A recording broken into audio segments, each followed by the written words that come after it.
Hey everybody, welcome back to the Menschwarmers, your bi-weekly Jews and sports podcast brought to you by the Canadian Jewish News. That's right.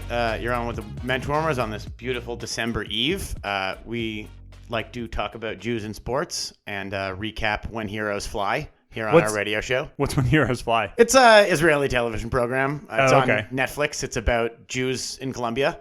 We should get into the holiday season. We can talk about those awful-looking Hallmark Channel, or whatever it's called, Lifetime Channel Hallmark Christmas movies. Yeah, about Jews. Are there any Hanukkah movies? Yeah, there was an article in the Washington Post this week about how they're actually deeply anti-Semitic. So, that's always fun. Are they just stereotypes about Hanukkah? Like, it's as if it's a Christmas movie, but it's just Hanukkah?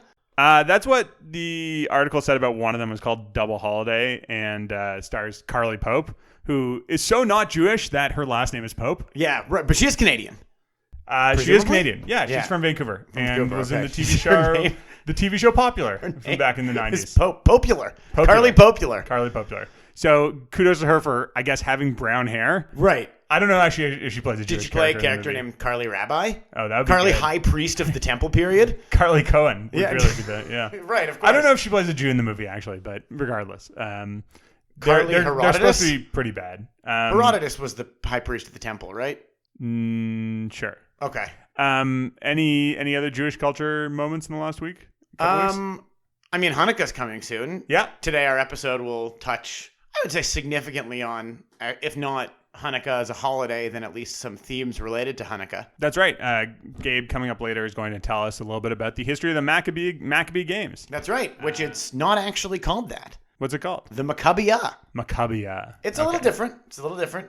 What are Jewish people, if not pedantic, over what things are called? Sure. And some might say that's really the basis of the whole religion. Certainly the podcast. That thing is the, This right Cosa Nostra. It's the Cosa Nostra of the Jews. I was going to say the correct name for God, but, aside from that, other things as well. Before we get to that, I want to talk a little bit about last week's episode, or 2 weeks ago's episode. Talked a lot about Don Cherry, got some feedback from people.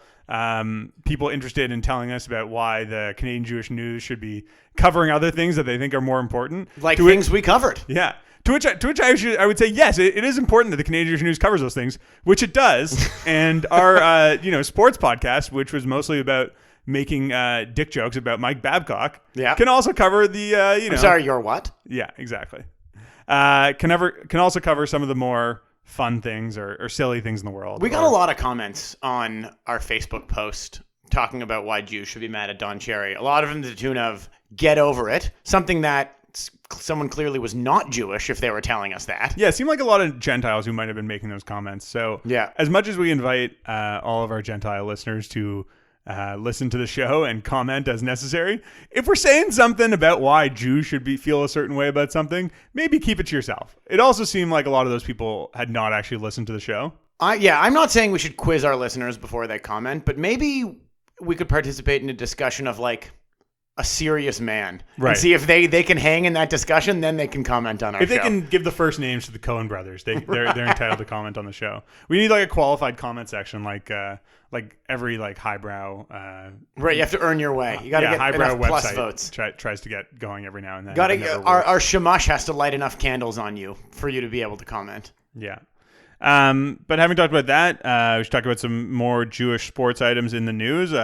Not all great stories this week. Yeah, a bit of a row down under. Yeah, a bit of a row down under. So our first story comes to us from New Zealand, where in a recent game that was broadcast on Sky Sports. This is a member of the New Zealand All Blacks, if I'm not mistaken. Yeah, that's right. An All Blacks player named Jack Goodhue, who, by all accounts, not Jewish as far as we know. But if he lived in North America and his name was like, Jackie Goodman. Yeah, sure. But anyways, the commentator at the time, whose name is Brian Hall, was talking about Mr. Goodhue's mullet and made this comment. The real reason why he's running... Whoa. Can you do it in a New Zealand accent? Oh, I cannot. I'm going to offend any Kiwis who are listening to the show if we do it. Do you want to try? No. The real reason why he's running a mullet at the moment, it's more South African, is that he's engaged. He doesn't want to pay for his wedding, so he's actually looking for Women's Day or Women's Weekly to try and get behind and pay for his wedding. So red card for being a Jew, Jack. So there you go, mate. Wow. So basically what he was saying, because this guy got a mullet. Sorry, he has a mullet, and he got a card for wearing a mullet. I assume a red card in rugby is like a red card in soccer. Did he get an actual red card, or was it like a metaphorical red card, as in like, someone would have say to us, red card for you for disliking Don Cherry? No, he was giving him a fictional red card. Okay. He was just making a joke. That was like a loser of the day, bozo of the week kind of thing for wearing the mullet. Mm-hmm. But he was saying that he was trying to get the wedding paid for. In this case, Jew of the week. Yeah, it basically called him a Jew in the verb sense. Yeah, in the way that Jew used to be a Scrabble word sense, right. But they had to get rid of it because it was too offensive. In the Jew somebody out of something sense. So no real Jews involved here, but and he's being accused of trying to, quote unquote, Jew a women's magazine out of paying for his wedding.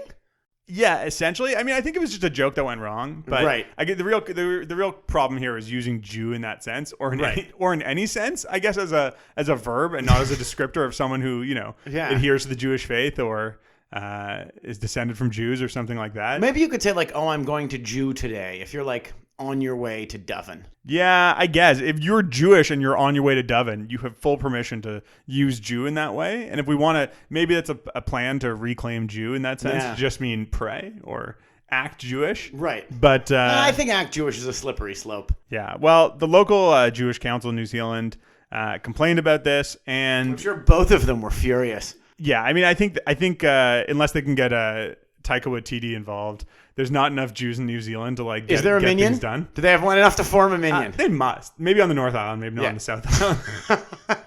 The South is too hot. It's too uncomfortable. Yeah. Or is the South where they go when they retire?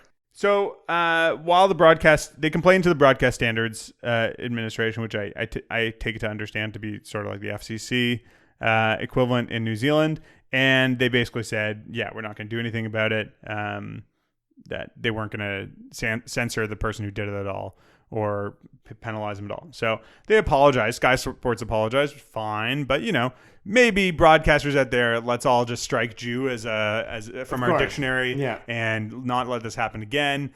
I mean, I don't want to, this isn't the biggest deal in the world. Let's be realistic. There's more important things going on. But using Jew like this casually is pretty bad. It's not good. It's pretty much been stricken from the North American media, I would say. Yeah. So that was the bad. I'm going to call this next one the ugly. Okay. So is there a good coming? There is a good coming, sort of. Okay. So here's the ugly. It comes to us from the National Post. Local Canadian journal, although it was picked up around the world.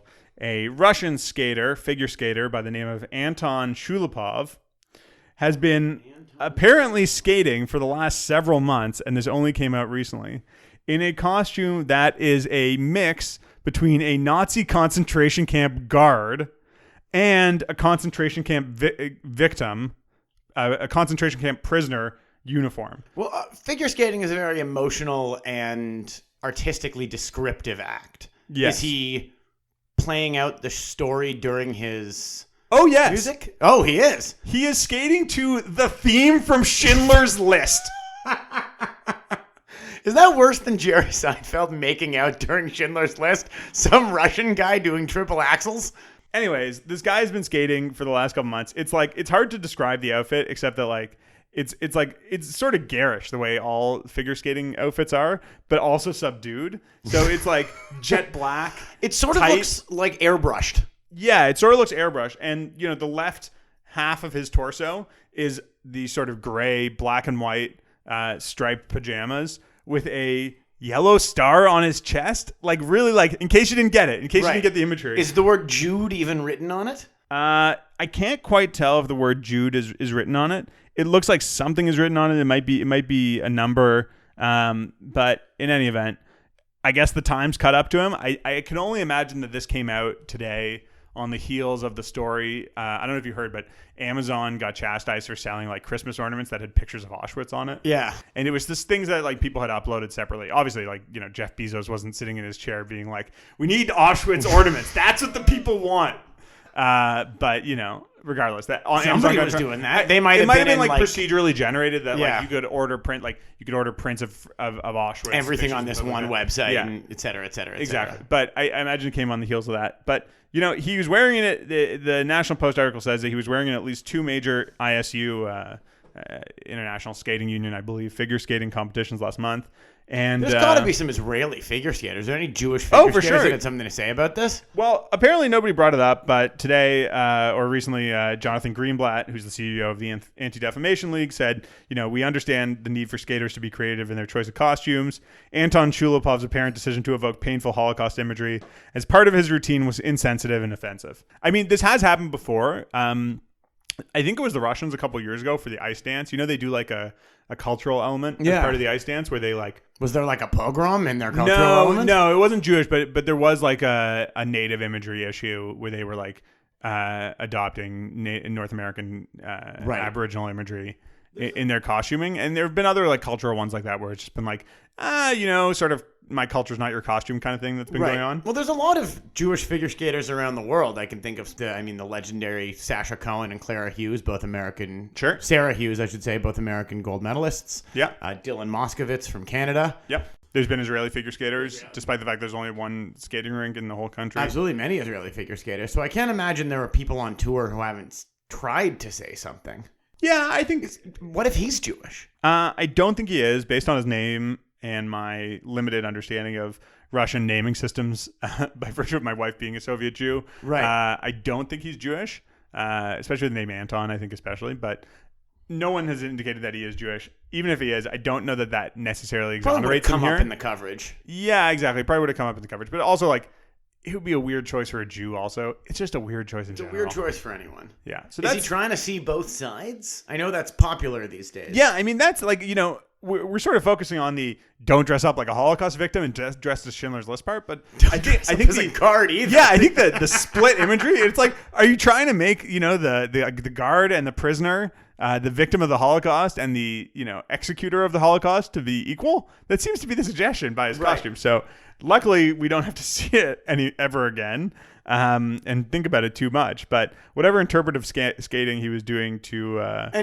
my understanding is part of this came to light is because it was nominated in some list of the best costumes of the year. Oh, I didn't see that, but that's very interesting. I mean, yeah, this has come up before. There was, I can't remember who it was, but there was a fashion label that introduced clothing with a Jewish star on it a couple years ago. That was a bit of a controversy. And I think, they apologized and said, well, we shouldn't have done that. But I get it's like people trying to reappropriate. And I remember H&M came out with some towels that just looked like taluses. Like it was straight up like blue stripes, 37 tassels on the end, just, a thin sort of shoulder towel.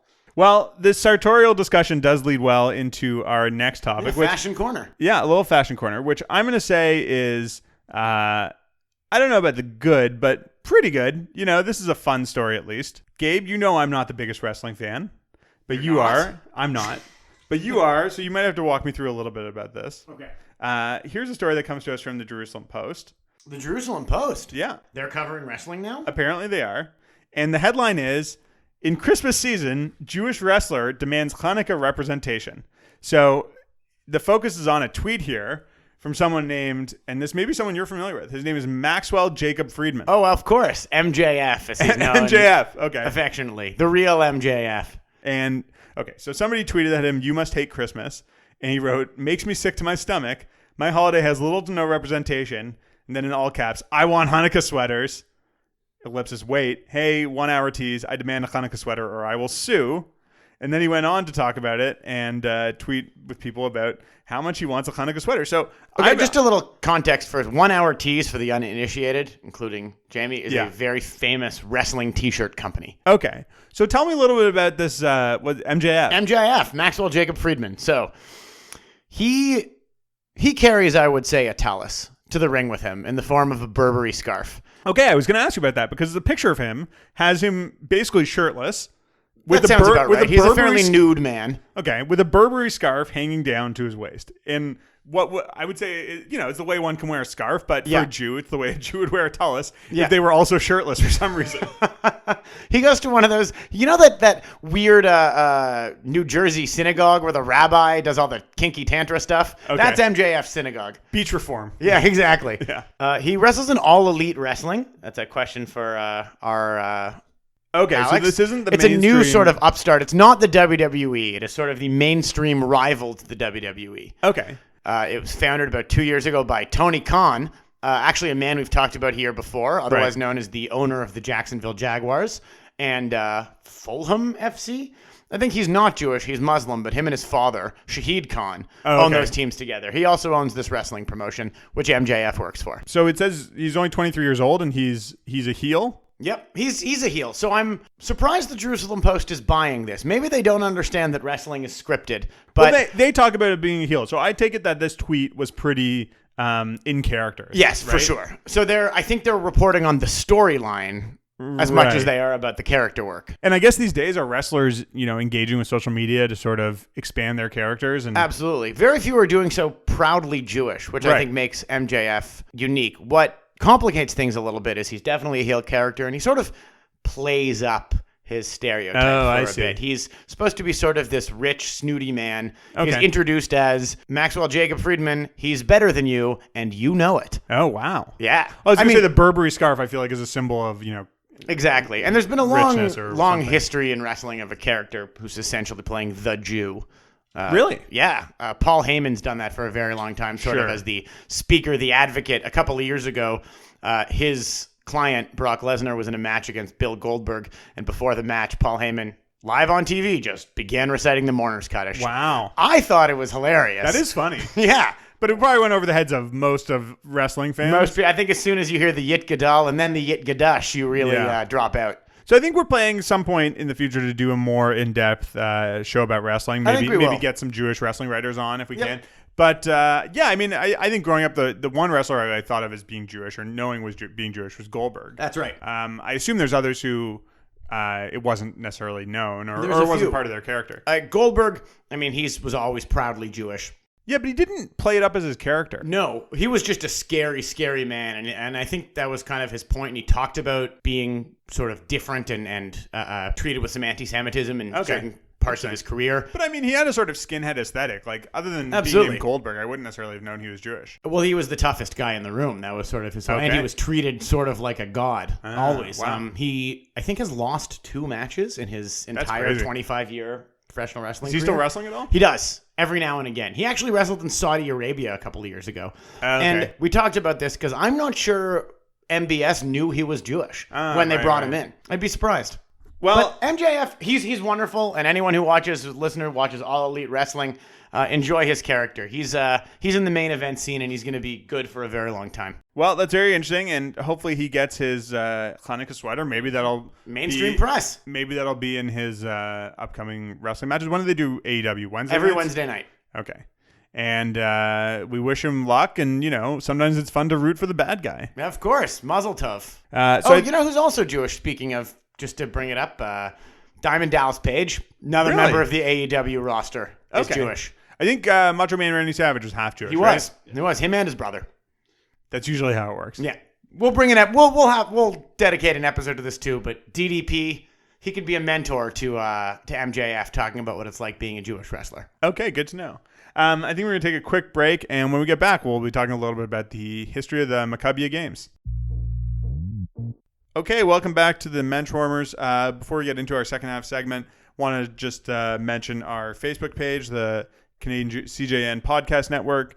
You can find our podcast, as always, on the Canadian Jewish News, which is available at cjnews.com. Please like and comment on our shows. Both Jamie and I get right in there in the comments with all of everyone talking about our show. Yeah, if you want to get OK Boomered by Gabe or me, please comment on our Facebook page. Throw around some OK Boomers and lib snowflakes and whatnot. Exactly. Always great to get feedback and try and get the word out there. If you have Jewish friends, cousin, nephew, uncle, whatever that you think might enjoy it, our archives are available. We have a nice group, almost 20 podcasts under our belt now. So yeah, we've got a high amount. Our last episode was our high episode. We probably should have talked about that. That's true. We have done a few numerology shout-outs in our podcast, so we'll have to keep that in mind in the future. Are we a numerologist podcast? Maybe in the future. Maybe when we run out of Jewish athletes' profile. Do we talk about Jewish numerologists instead? Just good numbers in Judaism. He's one of them. He's a famous Jewish numerologist. Yeah. Follow us on Twitter at Menschwarmers. You can find links to all of the articles that I mentioned previously. Try and make sure that all those things are up. If you really want to get the visual of what a Holocaust victim / concentration camp guard figure skating uniform or outfit looks like, you can find that through our Twitter page. As well as the Shonda mullet itself from the New Zealand Rugby Society. That's right. So, Gabe, you're going to talk to us a little bit about the history of the Maccabiah Games. That's right. So Hanukkah's coming up, and thinking about the story of Hanukkah. And Sure. What do you know about the story of Hanukkah? Let's hear your quick précis of it. Okay. In the after the kingdoms in Israel, Israel was taken over by sort of shoot off of the Greek Empire after the death of Alexander the Great, and it sort of tried to Hellenize the Jews who were living in the Israel and what's currently Israel and the surrounding areas, and they resisted and revolted, and that's the story that we celebrate. Include the desecration of the first temple and the miracle of the oil that lasted for 8 days. 8 days, that's right. Yeah, After okay. they won independence from Antiochus. Yeah, a brief reprieve until the Romans took over, I guess, but it was good for a bit. Well, specifically why that story is relevant to us is we talk about the history of Judah Maccabee and the great heroism none by him. Right. And the Maccabee sort of, they were a Jewish liberation movement that fought to liberate Israel or the Jewish people from Greek rule. Right. And basically for the last 200, 300 years, Jewish sports groups have named themselves after this movement. They've called themselves the Maccabees. If you were a local Jewish sporting club in Europe, all over Europe, even as far as Turkey and Austria, Germany, there are sort of Maccabee athletic clubs going back almost 300 years. Right. Sort of like a code word for Jewish athleticism. Exactly. There's a number of different sort of Maccabee theories as well as different movements known, talked about Bar Kokhba and muscular Judaism and Sure. so on and so forth. But Maccabee is usually the move. So those two names were often very shared in the revolt against Greek, the Bar Kokhba revolt. And let's know, well, keep in mind that was the name of a lot of different Jewish sporting clubs all over the world. Anyway, here we go. It's the 1912 Olympics in Stockholm. Okay. And at the end of the 19th century, beginning of the 20th century, most national sports federations around the world banned Jews. Really? Okay. Yeah. They said if you're Jewish, obviously Germany is famous for doing so in the 1936 Olympics. Right. But previously before, America, Europe, you weren't allowed to be a Jewish, outspoken Jew and participate in official athletic competitions. Okay. However, there was a man in Russia, a Russian Jew named Yosef Yekuteli, who, it's not a name we think about very often, but he's a pretty notable guy. In 1912, he heard about the Stockholm Olympics, got very excited to read about the Stockholm Olympics, and it was the first Olympics in which Jewish athletes were able to participate in. So he got really excited and wanted to start a movement to train and fund Jewish athletes on their way to the Olympics. Okay. And I take it, and this was before Israel existed, obviously. So there Correct. wasn't a team Israel to get behind. But he wanted to create one. Oh, okay. So as British Palestine, the mandate was being made, and Jews were immigrating to Israel, he actually worked at the Eretz Israel office of Russia, sort of moving people to British Palestine. And he worked with the JNF to get to it, and he wanted to create a sporting event of only Jews, or a Jewish team to be ready in the Olympics for the 1932 Olympics, which was the 1800th anniversary of the Bar Kokhba Rebellion, which is the story of Hanukkah. Okay. So all of that, he planned that all forward. He goes, pitches his idea, gets his ready, starts something called the Maccabi Federation, forming organizing committee for what he would call the first Maccabiah, which is the Jewish athletes. They eventually present to the Chancellor for Palestine, Okay. whose name was John Chancellor. A little bit of exciting British drama in there. John Chancellor, who was the Commissioner Chancellor of Palestine, quite the anti-Semite, it turned out. He did not believe the Jews should or could participate in sports. Oh, wow. Even on their own. He didn't want them to participate with the rest of the world. He didn't want to participate them with himself. So he was not throwing a sport behind the Maccabiah Games. He was not throwing a sport behind the Maccabiah Games in, 1928. Right. When it was originally pitched by Yekuteli in Czechoslovakia with the big group, even though all the Jews were behind it. Anyway, 1931, Chancellor gets replaced as Chancellor. Now it's a new guy, Sir Arthur Grenfell Wauchope. He loved Jews. Sure. He is quoted as having great admiration for Zionist Palestine. Approved the Maccabiah. Said, you could host it in Israel. You can get Jews from all over the world. Let's do it. So they had to do sort of a typically Jewish marketing campaign. Found some yids on skids. About 1,000 Jewish people jumped on the motorcycles, rode from town to town, from shtetl to shtetl in 1930 and 1931, all over Europe, telling people there's a big sporting event, 1932, Tel Aviv, get yourselves there. I like this idea that they're just going to like these like relatively impoverished settlements in the, shtetls in the Pale of Settlement and like being like, all right, we want your fastest guy. We want your strongest. Like, yeah. Who you got? We'll take him with us. Yeah. Get him on the mule train. You see Yankel over there who can carry 4 plows at once? That guy's going to be in the shot put. Yeah, exactly. I mean, I would assume that there wasn't like a ton of like organized Jewish athleticism in like the smaller shtetls and stuff like that. No, but it says they stopped in London, Paris, Antwerp, Nuremberg. So I was going to say any cities in Europe that had larger Jewish communities at the time certainly had gymnasium and athletic endeavors like that. Things like that propped up in the early 20th century and all over Europe. So they finished their 2-year tour, or year and change tour, going about 10,000 kilometers from Tel Aviv to Egypt, boat up to Spain, Nuremberg, Paris, London, et cetera, Sure. and went back around through Turkey and Beirut. So the idea had already changed at this point from a team of Jewish athletes to compete in the Olympics to let's get all the the Olympics itself. So I don't want to ruin the surprise for you, but there's a reason for that. Okay. Is it anti-Semitism? Might be. Okay. We'll get there. Anyway, 1932, March 28th. Very exciting day. Start of the first Maccabiah. Mayor of Tel Aviv, Meyer Dizengoff, very famous guy.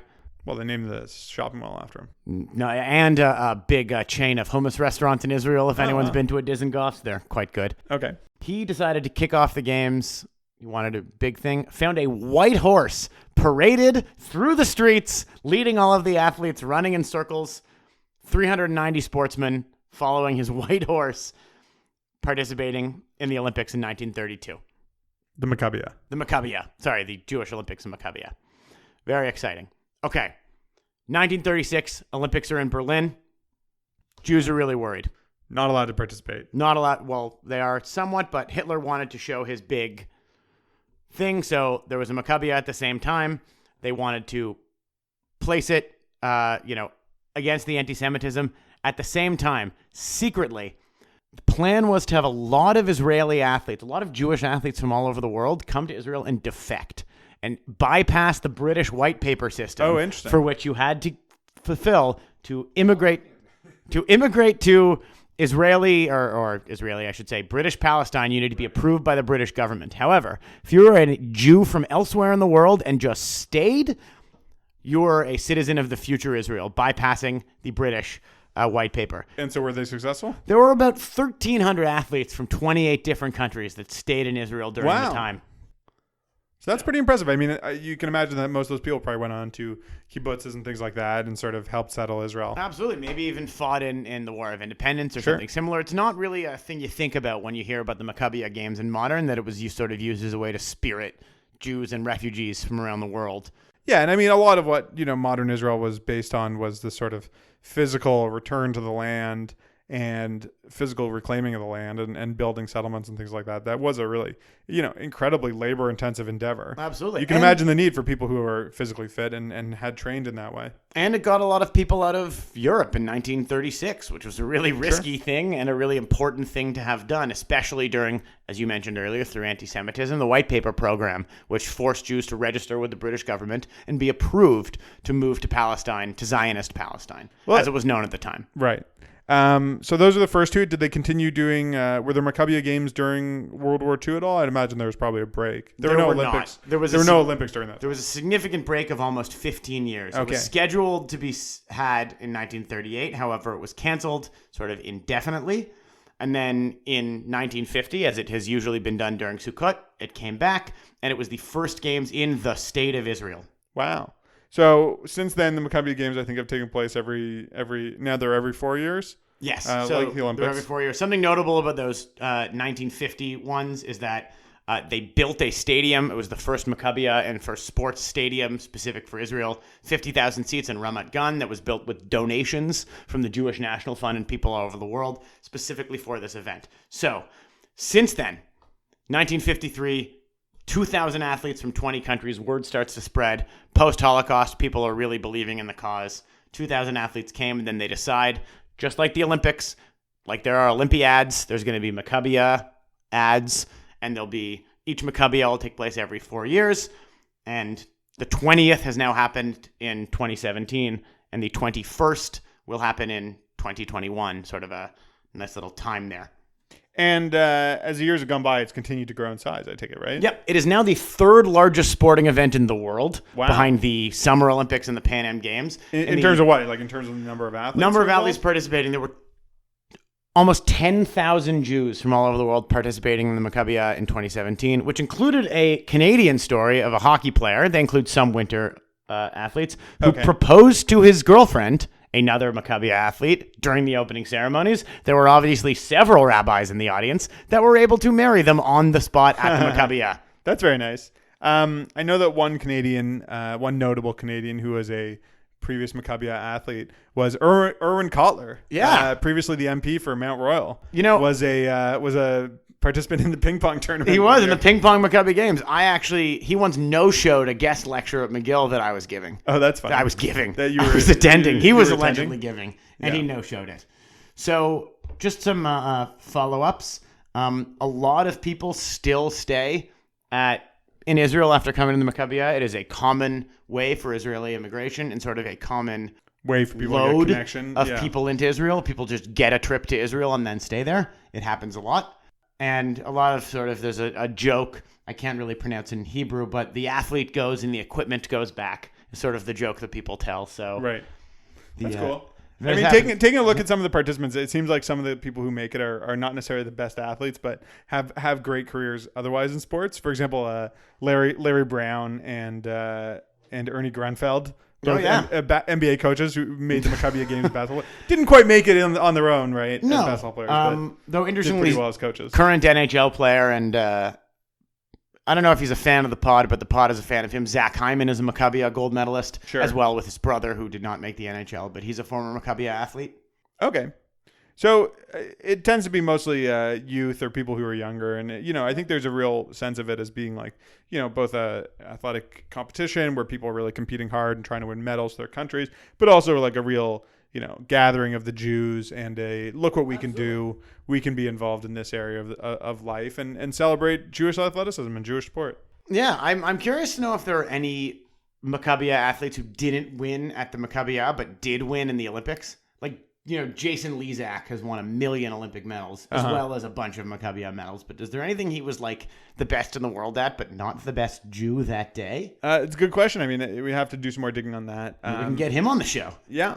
We should ask. We'd be happy to hear from anyone who's participated in the Maccabiah Games. Always great to get feedback, and maybe in anticipation of the 2021 Games, we'll do some more in-depth profiling of athletes to watch and talk about that as we get closer to the date. Absolutely. If the Canadian Jewish News wants to send us to Israel for Sukkot 2021, we will be happy to go. Cover the Maccabiah Games in person. If any sponsors wants to send us to the Maccabiah Games, we could do that too. Something interesting about the Maccabiah Games, it isn't actually legally limited to only Jewish athletes. Oh, really? Arab Israelis are allowed to participate and win a lot of medals for Israel. I think it would be sort of discriminatory to be exclusively for Jews, but on the other hand, that's sort of the point. Yep. I don't know how I guess there's probably some rules in place about who's allowed to participate and not, but like those things tend to be, it can be a little wishy-washy in terms of who's of not wanting to exclude anybody, which makes absolutely. But there's been Maccabiah delegations, Jewish or not Jewish, or Jewish at birth or not Jewish at birth, from the DR Congo, from Ecuador, from Kenya, Samoa, Palau, not places that are traditionally known to have a lot of Jews there, but they do participate, which is great. Very cool. Well, I think that's going to about wrap it up for this episode of the Menschwarmers. We should be back with one more episode before the end of the year. Before we take a Hanukkah break. And then take a little Hanukkah break. As always, find us on the Canadian Jewish News and find us at Twitter on Menschwarmers. Larry Tannenbaum, you're invited onto our podcast once again. At any time, Larry, if you want to talk about the Maccabiah Games and how, if you have ever supported it, perhaps carried the torch. It goes from Modi'in to Tel Aviv, by the way. If you want to explain to our listeners why you won't send us to the Maccabiah Games, Larry, we'd love to hear it in person. We'd love to hear it in person.